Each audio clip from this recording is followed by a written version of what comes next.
Hello നമസ്കാരം. അങ്ങനെ നമ്മൾ ഏറെ കാലമായിട്ട് പ്രതീക്ഷയോടെ കാത്തിരുന്ന കേട്ടറ്റിൻ്റെ റെക്ടിഫൈഡ് ആൻസർ കീ അവരുടെ സൈറ്റിൽ അവർ പബ്ലിഷ് ചെയ്തിട്ടുണ്ട്. ഫെബ്രുവരി അവസാന വാരമായിരുന്നു കേട്ടറ്റിൻ്റെ വ്യത്യസ്ത കാറ്റഗറികളിലുള്ള എക്സാമിനേഷൻസ് നടന്നിട്ടുണ്ടായിരുന്നത്. മാർച്ച് 10 തന്നെ അതിൻ്റെ പ്രൊവിഷണൽ ആൻസർ കീ അവർ പബ്ലിഷ് ചെയ്തിട്ടുണ്ടായിരുന്നു. അതിനുശേഷം മാർച്ച് 18 വരെ പ്രൊവിഷണൽ ആൻസർ കീയിലുള്ള തെറ്റുകളും തിരുത്തലുകളൊക്കെ ചാലഞ്ച് ചെയ്യാനായിട്ട് അവർ അവസരം നൽകിയിട്ടുണ്ടായിരുന്നു. സാധാരണയായിട്ട് പ്രൊവിഷണൽ ആൻസർ കീ പബ്ലിഷ് ചെയ്തതിന് ശേഷം ഏകദേശം ഒരു മാസത്തിൻ്റെ ഉള്ളിൽ തന്നെ കേട്ടറ്റിൻ്റെ റെക്ടിഫൈഡ് ആൻസർ കീയും ഫൈനൽ റിസൾട്ടുകളൊക്കെ പബ്ലിഷ് ചെയ്യാറുണ്ടായിരുന്നു. പക്ഷെ ഇപ്രാവശ്യം പല കാരണങ്ങളാൽ അത് ലേറ്റായി. ഇപ്പോൾ മാർച്ച് 10 പ്രൊവിഷണൽ ആൻസർ കീ വന്നു കഴിഞ്ഞിട്ട് ഏപ്രിൽ 10 കഴിഞ്ഞു, മെയ് 10 കഴിഞ്ഞു, May 25 rectified answer key publish ചെയ്യുന്നത്. ഇത്രയും ലേറ്റായിട്ട് മുമ്പൊന്നും വന്നിട്ടുണ്ടായിരുന്നില്ല.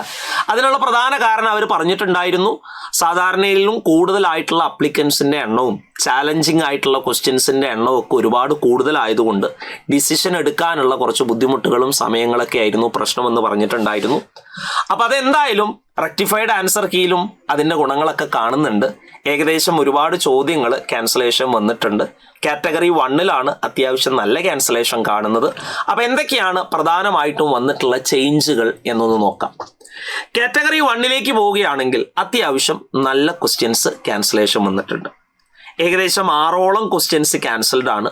അതിൽ 4 ക്വസ്റ്റ്യൻസ് ഒക്കെ ജനറൽ കാറ്റഗറിയിൽ വരുന്ന എല്ലാവരും ഒരുപോലെ എഴുതുന്ന സബ്ജക്റ്റിൽ വരുന്നതാണ്. അപ്പോൾ എന്തൊക്കെയാണെന്ന് നോക്കാം. ആദ്യമായിട്ട് പറയുന്നത് ചൈൽഡ് ഡെവലപ്മെന്റ് ആൻഡ് പെഡഗോജിയിലെ ക്വസ്റ്റ്യൻ കോഡ് എയിലെ 15ാമത്തെ ചോദ്യം ക്യാൻസൽഡ്. ഇനി എൻവയോൺമെന്റൽ സ്റ്റഡീസിലേക്ക് വരികയാണെങ്കിൽ ഞാൻ ക്വസ്റ്റ്യൻ കോഡ് എ ക്വസ്റ്റ്യൻ കോഡിൽ മാത്രമേ പറയുന്നുള്ളൂ. 76ാമത്തെ ക്വസ്റ്റ്യൻ ക്യാൻസൽഡ്. മാത്സിലേക്ക് വരികയാണെങ്കിൽ 50ാമത്തെ ചോദ്യം ഓപ്ഷൻ എ ആയിരുന്നു പ്രൊവിഷനിൽ കൊടുത്തിട്ടുണ്ടായിരുന്നത്. അതിൻ്റെ കറക്റ്റ് ഓപ്ഷൻ ബി ആയിട്ട് ചേഞ്ച് ചെയ്തിട്ടുണ്ട്.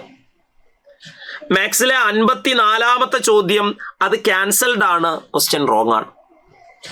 55ാമത്തെ ചോദ്യം പ്രൊവിഷണൽ ആൻസർ കീയിൽ എ എന്നാണ് കൊടുത്തിട്ടുണ്ടായിരുന്നത്, പക്ഷെ അത് ബി ആണ്. അപ്പം ആൻസർ ചേഞ്ച് ആയിട്ടുണ്ട്. മാത്സിലെ തന്നെ 56ാമത്തെ ചോദ്യം പ്രൊവിഷണൽ ആൻസർ കീയിൽ ഡി ആണ് കൊടുത്തിട്ടുണ്ടായിരുന്നത്, പക്ഷെ ശരിയായിട്ടുള്ള ഉത്തരം ബി ആണ്.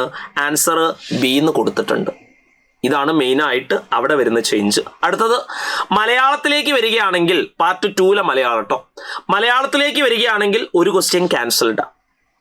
കന്നഡയിലേക്ക് വരികയാണെങ്കിൽ ഒരു ക്വസ്റ്റ്യൻ ക്യാൻസൽഡ്. അത് ഏത് സബ്ജക്റ്റ് ആണ് നിങ്ങൾ ചൂസ് ചെയ്തത് എന്നതിനനുസരിച്ചിരിക്കും ആ ക്യാൻസലേഷൻ വരുന്നത്. മലയാളം ആണെങ്കിൽ മലയാളം, കന്നഡ ആണെങ്കിൽ കന്നഡം. ഏതാണോ നിങ്ങൾ ചൂസ് ചെയ്ത സബ്ജക്റ്റ് അതനുസരിച്ചിരിക്കും. പാർട്ട് 3 ഇംഗ്ലീഷ് എല്ലാവരും കോമൺ ആയിട്ട് കൊടുക്കുന്നതാണ്. അതിൽ 141ാമത്തെ ക്വസ്റ്റ്യൻ എന്താണ്? ക്യാൻസൽഡ് ആണ്. ഇത്രയും ക്യാൻസലേഷൻ വരുന്നുണ്ട്. അപ്പോൾ എത്ര ക്യാൻസലേഷൻ ഉണ്ട്? 1, 2, 3 ക്യാൻസലേഷൻ ഇവിടെയായി. ഇവിടെ 3 6 ക്യാൻസലേഷൻ വന്ന് അതിൽ ഈ 2 സബ്ജക്റ്റുകളെ ചൂസ് ചെയ്തിരിക്കും. അപ്പോൾ ടോട്ടൽ എന്തായാലും ഒരു 4 ക്യാൻസലേഷൻ വരും. സാധാരണയായിട്ട് ക്യാൻസലേഷൻ ചെയ്യുന്ന മാർക്കുകൾ കുട്ടികൾക്ക് കൊടുക്കാറുണ്ട്. ഇപ്രാവശ്യം അങ്ങനെ തന്നെ ആയിരിക്കും എന്ന് വിചാരിക്കുന്നു. അപ്പോൾ എന്തായാലും നോക്കാം. ഇത്രയാണ് വരുന്നത്. പെഡഗോജി പാർട്ടിൽ നിന്ന് ഒരു ക്വസ്റ്റ്യൻ ക്യാൻസൽഡ് ആണ്. എൻവയോൺമെന്റൽ സ്റ്റഡീസിൽ നിന്ന് 76ാമത്തെ ചോദ്യം ക്യാൻസൽഡ് ആണ്. മാത്സിൽ നിന്ന് ഒരു ക്വസ്റ്റ്യൻ ക്യാൻസൽഡ് ആണ്. ബാക്കി 3 ക്വസ്റ്റ്യൻസിന്റെ ഓപ്ഷൻ മാറിയിട്ടുണ്ട്. മലയാളത്തിലേക്ക് വരികയാണെങ്കിൽ 118ാമത്തെ ചോദ്യം പാർട്ട് 2 മലയാളമാണ് കേട്ടോ. 118ാമത്തെ ചോദ്യം ക്യാൻസൽഡ് ആണ്. കന്നഡയിലും പാർട്ട് 2 115ാമത്തെ ചോദ്യം ക്യാൻസൽഡ് ആണ്. പിന്നെ പാർട്ട് 3 ഇംഗ്ലീഷ് കോമൺ ആയിട്ട് എഴുതുന്നതാണ്. 141ാമത്തെ ക്വസ്റ്റ്യൻ ക്യാൻസൽഡ് ആണ്. ഇത്രയാണ് K1 വരുന്ന മാറ്റങ്ങൾ. ഇനി K2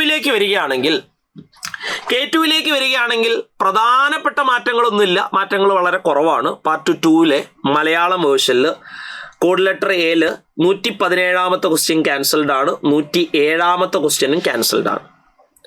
പാർട്ട് 2 ഇംഗ്ലീഷിൽ തന്നെ 100ാമത്തെ ചോദ്യം ക്യാൻസൽഡ് അല്ല, പ്രൊവിഷണൽ ആൻസർ കീയിൽ കൊടുത്തിട്ടുണ്ടായിരുന്ന സി എന്നാണ്. അത് തെറ്റാണ്. കറക്റ്റ് ആയിട്ടുള്ള ഓപ്ഷൻ ബി ആയിട്ട് ഫൈനലൈസ് ചെയ്തിട്ടുണ്ട്. അപ്പോൾ കാറ്റഗറി 2 വലിയ ക്യാൻസലേഷൻ ഒന്നും കാണുന്നില്ല. ക്യാൻസലേഷൻ കാണുന്നത് പാർട്ട് 2 അതുകൊണ്ട് സബ്ജക്റ്റിനെ ഡിപ്പെൻഡ് ചെയ്തിട്ടായിരിക്കും ക്യാൻസലേഷൻസിൻ്റെ മാർക്കൊക്കെ വരിക. അത് ശ്രദ്ധിക്കണം. അടുത്തായിട്ട് വരികയാണെങ്കിൽ കാറ്റഗറി 3 വരികയാണെങ്കിൽ കാറ്റഗറി 3 കോമൺ ആയിട്ട് വരുന്നതിൽ എന്തൊക്കെയുണ്ടെന്ന് നോക്കാം. അതായത് സൈക്കോളജി, അതായത് ടീച്ചിങ് ആപ്റ്റിറ്റ്യൂഡ്, ആ ഭാഗത്തിൽ ക്വസ്റ്റ്യൻ നമ്പർ 36 അതിൻ്റെ ഓപ്ഷൻ സി ആയിരുന്നു പ്രൊവിഷണൽ ആൻസർ കീയിൽ കൊടുത്തിട്ടുണ്ടായിരുന്നത്. അത് ചേഞ്ച് ചെയ്ത് ഡി ആക്കിയിട്ടുണ്ട്. ജനറൽ ആയിട്ട് വന്നതാണ് സാറ്. പാർട്ട് 2 ഇംഗ്ലീഷ്, അതും ജനറൽ ആയിട്ടുള്ളത് തന്നെയാണ്. അതിൽ 57ാമത്തെ ചോദ്യം അത് റോങ് ക്വസ്റ്റ്യൻ ആണ്, അയാളുടെ ക്യാൻസൽ ചെയ്തിട്ടുണ്ട്.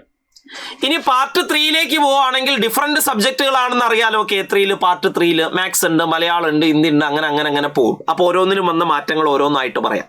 പാർട്ട് 3 അതായത് ഇംഗ്ലീഷ് എഴുതിയ ആളുകൾക്കാണെങ്കിൽ 146ാമത്തെ ക്വസ്റ്റ്യൻ സി ആണ് പ്രൊവിഷണൽ ആൻസർ കീയിൽ ഉണ്ടായിരുന്നത്, അത് ഡി ആക്കി മാറ്റിയിട്ടുണ്ട്.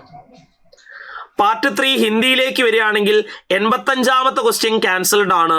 135ാമത്തെ ക്വസ്റ്റ്യൻ ബി ആണ് പ്രൊവിഷനിൽ ഉണ്ടായിരുന്നത്, അത് സി ആക്കി മാറ്റിയിട്ടുണ്ട്. 139ാമത്തെ ക്വസ്റ്റ്യൻ ബി ആണ് പ്രൊവിഷനിൽ ഉണ്ടായിരുന്നത്, അത് സി ആക്കി മാറ്റിയിട്ടുണ്ട്. ഇനി പാർട്ട് 3 സംസ്കൃതത്തിലേക്ക് വരികയാണെങ്കിൽ 119ാമത്തെ ചോദ്യം, 118, 83, 112 ഇത്രയും ചോദ്യങ്ങൾ ക്യാൻസൽഡ് ആണ്. 4 ചോദ്യങ്ങൾ ക്യാൻസൽഡ് ആവട്ടെ. അടുത്തത് പാർട്ട് 3 തമിഴിലേക്ക് വരികയാണെങ്കിൽ 126ാമത്തെ ചോദ്യം ക്യാൻസൽഡ് ആണ്. സോഷ്യൽ സയൻസിലേക്ക് വരികയാണെങ്കിൽ 82ാമത്തെ ചോദ്യം ക്യാൻസൽഡ് അല്ല, ഓപ്ഷൻ ചേഞ്ച് ആണ്. പ്രൊവിഷനിൽ എ ആണ് ഉണ്ടായിരുന്നത്, പക്ഷെ റെക്ടിഫൈഡ് ആൻസർ കീയിൽ തിരുത്തിയിട്ടുണ്ട്, ബി ആണ് പുതിയ ഓപ്ഷൻ. ഫിസിക്കൽ സയൻസ് ഒക്കെ ഒരുപാട് ആളുകൾ എഴുതിയതാണ്, 2 ക്വസ്റ്റ്യൻസ് ക്യാൻസൽഡ് ആണ്. 114ാമത്തെ ചോദ്യം 82ാമത്തെ ചോദ്യവും ക്യാൻസൽഡ് ആണ്. അടുത്തായിട്ട് പാർട്ട് 3 നാച്ചുറൽ സയൻസിലേക്ക് വരികയാണെങ്കിൽ 1 ക്വസ്റ്റ്യൻ ക്യാൻസൽഡ് ആണ്, 116ാമത്തെ ചോദ്യം. ബാക്കി 3 ചോദ്യങ്ങളുടെ ഓപ്ഷൻ ചേഞ്ച് ഉണ്ട്. 90ാമത്തെ ചോദ്യം ബി മാറ്റി ഡി ആക്കിയിട്ടുണ്ട്. 95 എ മാറ്റി ബി ആക്കിയിട്ടുണ്ട്. 114 ഡി മാറ്റിയിട്ട് ബി ആക്കിയിട്ടുണ്ട്. പാർട്ട് 3 മാത്തമാറ്റിക്സിലേക്ക് വരികയാണെങ്കിൽ 118ാമത്തെ ചോദ്യം ക്യാൻസൽഡ് ആണ്. 126ാമത്തെ ചോദ്യം ഓപ്ഷൻ ചേഞ്ച് ഉണ്ട്. പ്രൊവിഷണൽ ആൻസർ കീയിൽ ബി ആണ് കൊടുത്തിട്ടുണ്ടായിരുന്നത്, അത് സി ആക്കി മാറ്റിയിട്ടുണ്ട്. അടുത്ത കാറ്റഗറി 4ലേക്ക് വരികയാണെങ്കിൽ മെയിൻ ആയിട്ട് വരുന്ന മാറ്റങ്ങൾ പാർട്ട് 2 മലയാളത്തിൽ 57ാമത്തെ ചോദ്യം ക്യാൻസൽഡ് ആണ്. ഇനി പാർട്ട് 3 സബ്ജക്ട് പാർട്ടിലേക്ക് വരികയാണെങ്കിൽ അറബിക്കിനാണെങ്കിൽ 79ാമത്തെ ചോദ്യം ക്യാൻസൽഡ് ആണ്. 148ാമത്തെ ചോദ്യം പ്രൊവിഷണൽ സി ആയിരുന്നു, അത് ഡി ആക്കി മാറ്റിയിട്ടുണ്ട്. സംസ്കൃതത്തിലേക്ക് വരികയാണെങ്കിൽ 142 ക്യാൻസൽഡ് ആണ്, 76 ക്യാൻസൽഡ് ആണ്, 94 ക്യാൻസൽഡ് ആണ്, 96ാമത്തെ ചോദ്യം ക്യാൻസൽഡ് ആണ്. 82നും 116നും എന്തുണ്ട്? ചേഞ്ച് ഉണ്ട്, ഓപ്ഷൻ ചേഞ്ച് ഉണ്ട്. ഡ്രോയിങ്ങിലേക്ക് വരികയാണെങ്കിൽ 96ന് ഓപ്ഷൻ ചേഞ്ച് ഉണ്ട്. 81ാമത്തെ ചോദ്യം ക്യാൻസൽഡ് ആണ്. 97, 104നൊക്കെ ഓപ്ഷൻ ചേഞ്ച്. 94ാമത്തെ ചോദ്യം ക്യാൻസൽഡ്. മ്യൂസിക്കിലേക്ക് വരികയാണെങ്കിൽ 107ാമത്തെ ചോദ്യം ക്യാൻസൽഡ്. സ്വിംഗിലേക്ക് 136, 126, 135 3 ചോദ്യങ്ങൾ ക്യാൻസൽ ആണ്. ഫിസിക്കൽ എഡ്യൂക്കേഷൻ 127ാമത്തെ ചോദ്യം ക്യാൻസൽഡ് ആണ്. ഇത്രയാണ് മെയിനായിട്ട് ക്യാൻസലേഷൻ വന്നിട്ടുള്ളത്. അപ്പൊ സാധാരണയായിട്ട് റെക്ടിഫൈഡ് ആൻസർ കീ പബ്ലിഷ് ചെയ്ത് വിത്തിൻ 1 വീക്ക് തന്നെ റിസൾട്ടും പബ്ലിഷ് ചെയ്യാറുണ്ട്. ഇപ്രാവശ്യം അത് കുറച്ചും കൂടെ നേരത്തെ വരുന്ന എക്സ്പെക്ട് ചെയ്യാം, കാരണം ഇത്രയും ലേറ്റ് ആയ സ്ഥിതിക്ക് ഇനി അവർ റിസൾട്ട് വെച്ചുകൊണ്ടിരിക്കില്ല. ഏകദേശം ഈ വീക്കിന്റെ ഉള്ളിൽ തന്നെ കേട്ടറ്റിന്റെ റിസൾട്ട് പബ്ലിഷ് ചെയ്യും. അപ്പൊ നിങ്ങളുടെ ക്വാളിഫൈങ് മാർക്കിലേക്ക് മീറ്റ് ചെയ്തിട്ടുണ്ടോ എന്നുള്ളത് റെക്ടിഫൈഡ് ആൻസർ കീ വെച്ചിട്ട് നിങ്ങളുടെ ഓപ്ഷൻസ് ഒക്കെ അല്ലെങ്കിൽ നിങ്ങളുടെ ആൻസേഴ്സ് ഒക്കെ ഒന്ന് സെറ്റ് ചെയ്ത് നോക്കുക. OBC കാറ്റഗറിയുടെ കട്ട് ഓഫ് കടന്നിട്ടുണ്ടോ, ജനറൽ കാറ്റഗറിയുടെ കട്ട് ഓഫ് കടന്നിട്ടുണ്ടോ എന്നുള്ള കാര്യങ്ങളൊക്കെ ഒന്ന് സ്വയം വിലയിരുത്തുക. അഥവാ ക്വാളിഫൈഡ് ആയിട്ടില്ലെങ്കിൽ അടുത്ത കേട്ടറ്റിന് വേണ്ടിയിട്ട് തയ്യാറാകുന്നവരാണെങ്കിൽ ഉടനെ തന്നെ സെറ്റ് ആവുക. ഇനിയുള്ളൊരു കേട്ടറ്റ് എന്ന് പറയുന്നത് വളരെ ഇമ്പോർട്ടൻ്റ് ആണ്. കാരണം ഇത് കഴിഞ്ഞിട്ട് 2026 അവസാന ഭാഗത്ത് LP UP നോട്ടിഫിക്കേഷൻ വരാനുണ്ട്. അപ്പോൾ LP UP നോട്ടിഫിക്കേഷനിലൊക്കെ K1ഉം K2 ഒക്കെ നിർബന്ധമായിട്ടും വേണ്ടി വരും. അപ്പോൾ ഇനിയും കേട്ടറ്റ് കിട്ടാത്ത ആളുകളാണെങ്കിൽ അടുത്ത കേട്ടറ്റിന് വേണ്ടിയിട്ട് മുറുക്കി ഇറങ്ങിക്കോള്. നിർബന്ധമായിട്ടും തീർച്ചയായിട്ടും വളരെ ഇമ്പോർട്ടൻ്റ് ആയിട്ടുള്ളൊരു കേട്ടറ്റാണ്. LP UP നോട്ടിഫിക്കേഷന് മുമ്പേ ആയിട്ട് അവസാനം വരുന്ന ഒരു കേട്ടറ്റിൻ്റെ നോട്ടിഫിക്കേഷൻ ആയിരിക്കും ഇനി വരാൻ പോകുന്നത്. അപ്പോൾ ഇനിയും തയ്യാറാവാത്തവരുണ്ടെങ്കിൽ കേട്ടറ്റിൻ്റെ പുതിയ കാര്യങ്ങൾക്ക് വേണ്ടിയിട്ട് തയ്യാറാവുക. അപ്പോൾ സൈലന്റ് ടീച്ചിങ് എക്സാമിൽ കേട്ടറ്റിൻ്റെ പുതിയ ബാച്ചുകൾ ഓൾറെഡി റണ്ണിങ് ആണ്. കേട്ടറ്റിൻ്റെ K1ഉം K2ഉം ലൈവായിട്ട് പോകുന്നുണ്ട്.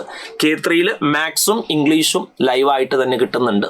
അപ്പോൾ കേട്ടറ്റിൻ്റെ അടുത്ത ഭാഗത്തിൻ്റെ ഇമ്പോർട്ടൻസ് മനസ്സിലാക്കിയിട്ട് ഇനിയൊരു തിരുത്തലുകളോ അല്ലെങ്കിൽ ഇനിയൊരു പ്രശ്നങ്ങളോ വരാതെ കറക്റ്റായിട്ട് K1ഉം K2ഉം കയ്യിൽ വെക്കാൻ വേണ്ടിയിട്ട് നിങ്ങൾ ശ്രദ്ധിക്കുക. അപ്പോൾ എന്തായാലും എല്ലാവർക്കും ഓൾ ദ ബെസ്റ്റ്.